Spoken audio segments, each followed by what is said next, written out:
예측 불가 사또의 판결. 옛날 어느 고을에 가난한 가장 고서방이 있었습니다.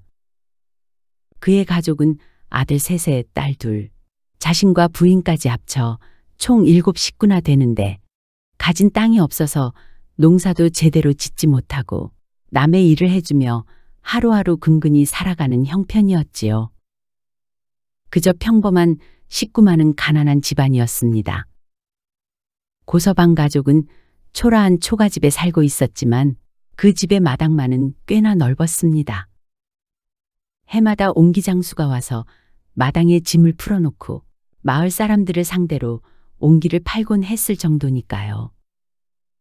여러 해 동안 그렇게 지내던 어느 날이었습니다. 그날도 마침 옹기장수가 고서방네 집 마당에서 옹기들을 펼쳐놓고 있었지요. 그 모습을 지켜보던 고서방이 처음으로 옹기장수에게 물었습니다. 여보시오, 그 옹기 말이오. 이거 다 팔면 얼마나 남는 거요? 옹기장수가 능글맞게 웃으며 대답했습니다. 아이고 참, 그런 장사 기밀을 함부로 알려줄 수는 없지요.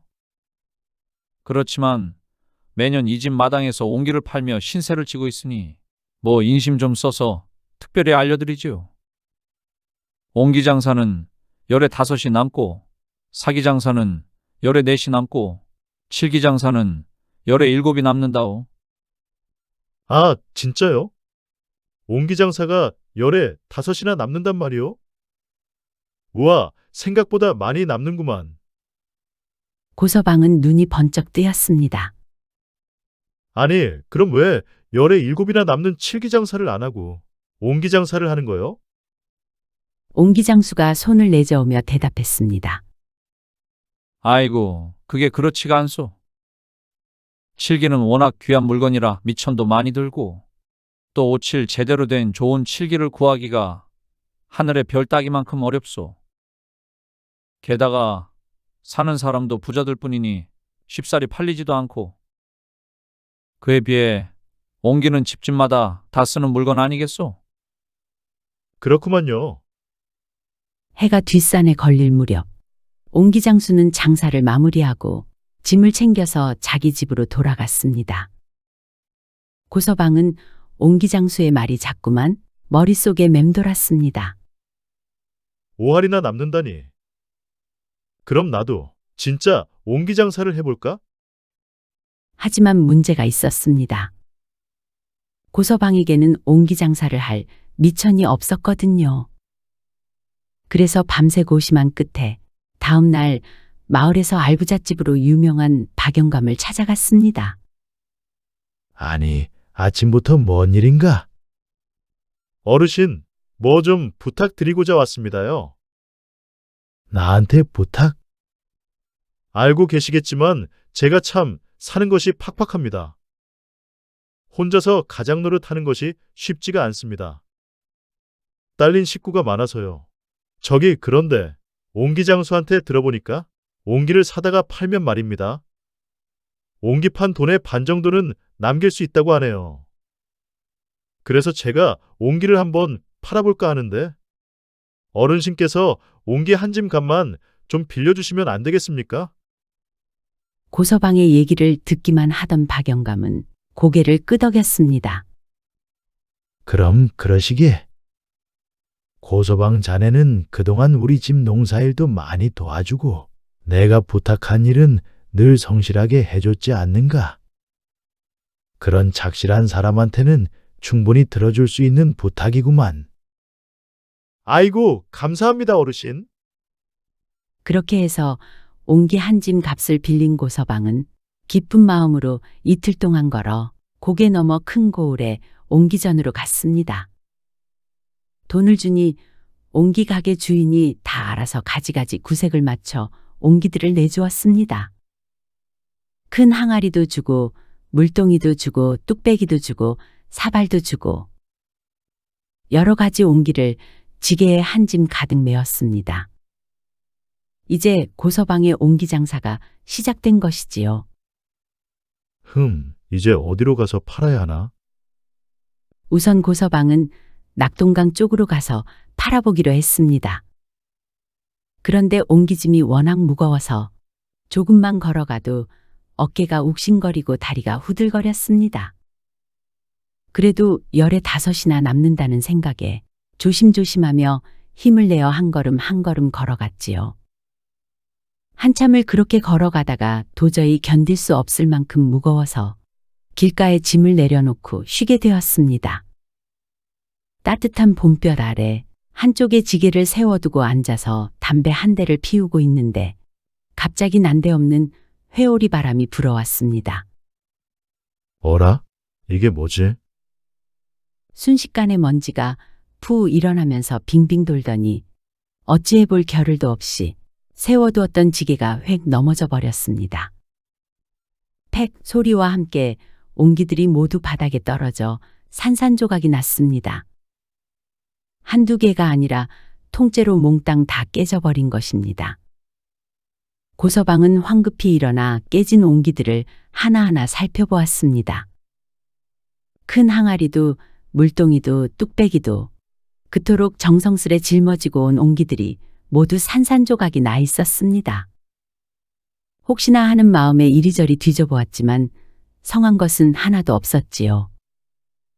그는 망연자실한 채 주저앉았습니다. 아니, 이게 뭐야? 고서방은 두 다리를 쭉 뻗고 대성통곡을 했습니다. 하늘도 무심하시지. 어찌 난데없는 회오리 바람을 일으켜서 내 옹기짐을 이렇게 부수십니까? 집에 있는 식구들은 밥도 못 먹고 있는데 난 이제 어떻게 한단 말입니까?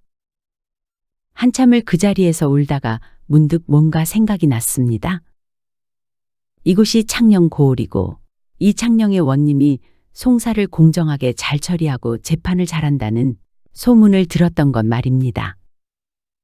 그래, 창녕 원님한테 가서 이 원통한 얘기를 해보자. 지푸라기라도 잡는 심정으로 관할을 찾아간 그는 원님 앞에 꿇어앉아 사연을 털어놓았습니다. 원님께 송사드릴 말씀이 있어서 이렇게 찾아왔습니다. 그래, 말해보거라. 예, 일단 제가 사는 곳은 이곳에서 며칠 거리에 있는 작은 마을입니다요. 저희 식구는 7이나 되는데 제 앞으로 된 작은 땅떼기조차 없어서 남의 논밭에서 품팔이를 하여 하루하루 근근히 살고 있었습니다. 그러다 어렵게 옹기 장사를 시작하게 됐지요. 그렇게 처음으로 옹기를 한 짐 짊어지고 팔러 가고 있었습니다요.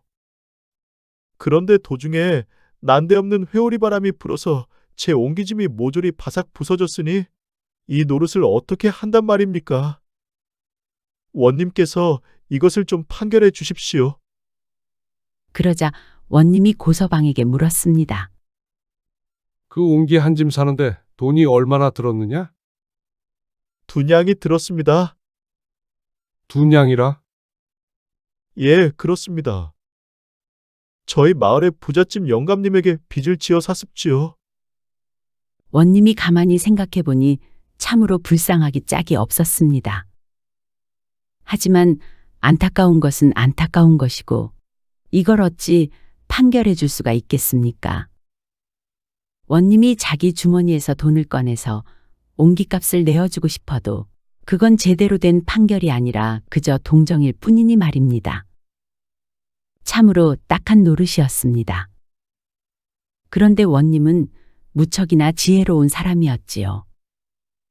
가만히 생각해 보니 묘책이 떠올랐습니다. 바람을 누가 좋아할까? 그래, 뱃사공들이 좋아한다. 원님이 사령을 불렀습니다. 여봐라, 나가서 낙동강에 가서 올라가는 뱃사공 하나 잡고 내려가는 뱃사공 하나 잡고 둘을 잡아서 데려오너라. 그럼 내가 송사할 일이 있다. 사또의 명령에 사령이 방울을 차고 나가서는 올라가는 뱃사공 하나, 내려가는 뱃사공 하나를 잡아왔습니다. 너희놈들 거기 둘 다 꿇어앉거라. 죄도 없는 뱃사공들이 영문도 모른 채 무릎을 꿇고 앉았습니다. 너는 어디로 가는 사공이냐? 예, 소인은 상류로 올라가는 사공입니다.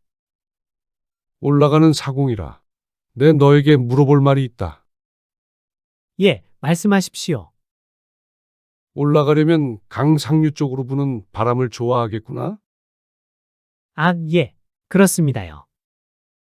올라갈 때 바람이 뒤에서 밀어주면 훨씬 수월하지요. 그래서 상류 쪽으로 올라가는 바람을 좋아합니다. 그래, 틀림없으렸다. 예, 분명 그것은 틀림없습니다. 이번엔 내려가는 뱃사공을 보고 물었습니다. 그러면 너는 내려가는 사공이니까 강 하류 쪽으로 부는 바람을 좋아하겠구나? 예, 그렇지요. 제가 하류 쪽으로 내려가는 바람을 좋아합니다. 그런 바람이 불면 배를 밀어주니까 좋지요. 그러자 원님은 갑자기 호통을 쳤습니다. 그래, 너희 이야기를 다 듣고 보니 과연 내 놈들 탓이로구나. 뱃사공들이 깜짝 놀랐습니다. 안희원님, 어찌 그러십니까? 아니, 그것이 무슨 말씀이십니까요? 잘 듣거라. 너는 올라가는 바람을 좋아하고 너는 내려가는 바람을 좋아하기 때문에 지극히 공평하여 사사로움이 없으신 옥황상제님께서 너도 좋게 해주고 너도 좋게 해주려다가 이 바람이 위로 불고 저 바람이 아래로 불고 해서 서로 맞닥뜨려 밀치다 보니 회오리 바람이 된 것이다. 그래서 저 옹기장수의 지게가 넘어가 옹기짐이 부서진 것이야. 그러니 묻겠다. 한 달간 구류를 살겠느냐? 아니면 2냥씩 벌금을 내겠느냐? 뱃사공들이 서로 눈짓을 주고받더니 말했습니다. 아, 돈으로 물고 나가는 게 좋지. 어찌 구류를 살겠습니까요? 예, 맞습니다. 2냥 벌금을 내겠습니다. 그렇게 두 뱃사공은 벌금 2냥씩을 내기로 했습니다. 그런데 원님, 제가 여기에는 돈이 없고 배에 가면 있습니다. 그래, 빨리 가서 가져오너라. 뱃사공들이 가서 돈을 가져왔고 곧이어 원님은 고서방에게 넉냥을 건네며 물었지요.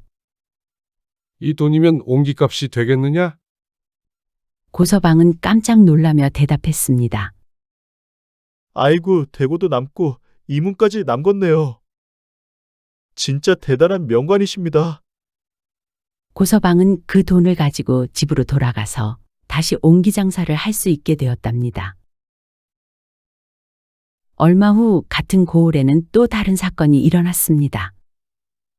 어느 비단장수가 원님을 찾아온 것입니다. 원님, 제가 억울한 일을 당했습니다. 그래, 무슨 일이냐? 비단장수가 눈물을 글썽이며 사연을 털어놓았습니다. 추석이 가까워서 상주 큰 장에서 비단 한 짐을 사서 치고 남쪽으로 팔러 내려오는 길이었습니다요.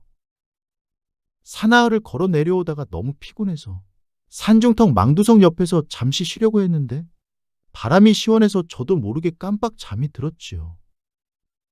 그런데 눈을 떠보니 비단 짐이 온데간데 없이 사라져 버렸습니다. 어허, 그래서 그 근방에 아무도 없더냐? 예, 아무도 없고 뭐 망두석 하나뿐이었습니다. 그래, 알았다. 내가 고민을 해볼 테니 며칠 있다가 다시 오거라. 비단장수가 나간 뒤 원님은 곰곰 생각해 보았습니다. 아무리 생각해 봐도 본 사람도 들은 사람도 없고 망두석 하나밖에 없다고 하니 며칠 후 다시 온 비단장수에게 원님은 다시 물었습니다. 그래, 내 말에 추호의 거짓도 없으렸다. 비단장수가 억울해하며 대답했습니다. 아이고, 거짓말이 아닙니다. 제가 거짓말할 이유가 뭐가 있겠습니까? 그러자 원님이 뜻밖의 명령을 내렸습니다. 여봐라, 당장 가서 그 망두석을 잡아오너라. 비단장수가 눈을 동그랗게 뜨며 어리둥절해했습니다. 예? 망두석을요? 돌덩이를 잡아온다고요? 사령들도 서로 얼굴을 마주보며 당황했습니다. 원님이 엄하게 말했습니다. 그렇다. 망두석 말고는 그 자리에 아무도 없었다고 하지 않았느냐? 그렇다면 망두석이 범인이다. 그러니 당장 잡아와라. 내가 그 망두석을 엄히 신문할 것이다. 사또의 명령이 지엄하니 어쩔 수 없지요. 나졸들은 이게 무슨 일인가 싶으면서도 수레를 끌고 가 망두석을 뽑아서 관아 마당으로 가져왔습니다. 이 이야기는 온 마을에 퍼졌고 소문을 들은 사람들은 하나둘씩 모여들었지요. 아이고, 저 망두석 재판한다네. 우리 구경 가자. 망두석이 무슨 재판을 받는다고. 세상에 별일이 다 있구나. 앞뒤 마을 사람들이 재판을 구경하기 위해 많이들 모여들었습니다. 원님이 엄중하게 명령했습니다. 먼저 망두석을 형틀에 묶어라. 나졸들이 큰 돌덩이를 형틀의 밧줄로 단단히 묶었습니다. 이제 곤장을 치거라. 이실직고 할 때까지 매우 치거라. 나졸들은 망두석을 때리기 시작했습니다. 물론 망두석이 말할 리가 없었지요. 원님이 호령했습니다. 이놈, 너밖에 본 사람이 없다고 하는데 정녕 네 놈이 훔친 것이 아니냐? 당장 실토하거라. 아무리 호령해도 망두석은 꿈쩍도 하지 않았습니다. 더 때려라. 저놈이 안 아파서 그렇다. 자꾸만 망두석을 때리고 원님은 호령을 하니 구경하는 사람들은 우스워서 참을 수가 없었습니다. 하하하, 돌덩이한테 자백하라고 하네. 아무리 때려도 말할 리가 있나? 세상에 이런 재판이 어디 있어? 말도 못하는 돌을 때리면서 자꾸 말하라 당장 내가 훔쳤구나라고 하니 어찌 우습지 않겠습니까? 마을 사람들이 배를 잡고 웃어댔지요. 그런데 웃고 있는 사람들을 둘러보던 원님이 갑자기 소리쳤습니다. 이놈들, 감히 본관을 능멸하는 것이냐? 이런 엄숙한 재판 자리에서 웃어대다니. 저 불경한 놈들을 당장 잡아가더라. 웃던 사람들이 모두 순식간에 옥에 잡혀 들어갔습니다. 감옥에 갇힌 사람들은 어리둥절했지요. 아니, 우리가 무슨 죄를 지었다고 가두는 거야? 그러니까요. 그저 웃었을 뿐인데. 죄도 없이 갇힌 사람들이 풀어달라고 사정을 하자 원님이 조건을 내걸었습니다. 너희들이 비단을 한 필씩 가져다 바치면 내보내주겠다. 단 사흘 안에 가져오너라. 이제 온 마을 사람들이 사방으로 흩어져서 비단을 찾아다녔습니다. 집집마다 비단이 있는 것이 아니니 사서라도 원님께 바치려고 한 것이었지요. 사람들은 비단 장수를 찾아 이 마을 저 마을을 다 뒤졌습니다. 혹시 비단 파는 사람 못 봤어? 어디서 비단 보따리 든 사람 본 적 없나요? 그러다 고개 넘어 주막에서 비단을 팔고 있다는 소식이 들려왔습니다. 마을 사람들이 주막으로 달려가 보니 비단 한 필에 보통 10량이나 하는 고가품이 어찌된 일인지 그의 반값인 5냥에 팔리고 있었습니다. 가족이 옥에 갇혀 있는 사람들은 5냥도 비싸긴 했지만 어쩔 수 없었지요. 다른 방법이 없으니까요. 눈물을 머금고 비단을 한 필씩 사서 원님께 바쳤습니다. 그리고 원님은 그렇게 모여진 비단들을 비단 장수를 불러 보여주었습니다. 잘 보거라. 혹시 이것이 네가 잃어버린 비단이 맞느냐? 비단 장수가 자세히 살펴보더니 고개를 끄덕였습니다. 예, 맞습니다. 제 비단이 맞습니다. 제 비단이 맞긴 한데 내 필이 부족합니다. 하지만 이만 해도 충분합니다. 다 잃었던 것을 이만큼이나 찾았으니 감사한 일이죠. 저는 이것으로도 만족합니다. 아니다. 그렇지 않다. 다 찾아야지. 원님은 비단을 사온 사람들에게 물었습니다. 너희들이 이 비단을 어디서 가져왔느냐? 사람들이 대답했습니다. 저기 고개 넘어 주막에서 샀습니다. 여봐라, 당장 가서 그 비단 파는 놈을 잡아오너라. 얼마 후 주막 주인은 관하로 잡혀왔고 원님의 신문이 시작되었습니다. 그리고 잠시 뒤 주막 주인은 결국 자신의 죄를 실토하고 말았습니다. 제가 훔쳤습니다. 그 비단 장수가 잠든 사이에 비단이 탐이 나서 마음이 흔들렸습니다요. 그래, 그럼 나머지 비단은 어디 있느냐? 아직 팔지 못한 것들은 주막 뒤편에 숨겨놓았습니다. 당장 가져오거라. 이렇게 해서 나머지 비단들까지 모두 찾아낼 수 있었습니다. 원님은 비단 도둑을 크게 야단치며 말했습니다. 다시는 이런 짓 하지 말거라. 남의 것을 훔치는 것은 하늘이 용서하지 않는다. 하지만 간절히 뉘우치고 또 비단도 다 돌려준 주막 주인을 원님은 무겁게 처벌하지 않고 훈방 조치했습니다. 그리고 마을 사람들에게 인사를 표했지요. 그동안 다들 참 수고 많았다. 그대들이 사방으로 수소문하여 비단을 찾아다닌 덕분에 억울한 사람을 도울 수 있었다. 원님은 마을 사람들에게 공을 돌렸지만 애초에 원님의 지혜로운 판결 덕분에 어려운 문제가 해결된 것이었지요.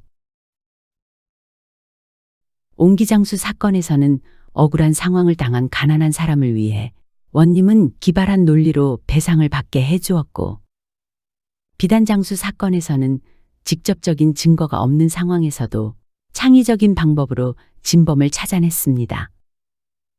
오늘날에도 이런 창의적 사고와 따뜻한 인간애가 있다면 많은 갈등과 문제들을 더욱 지혜롭게 해결할 수 있지 않을까 하고 생각해 봅니다.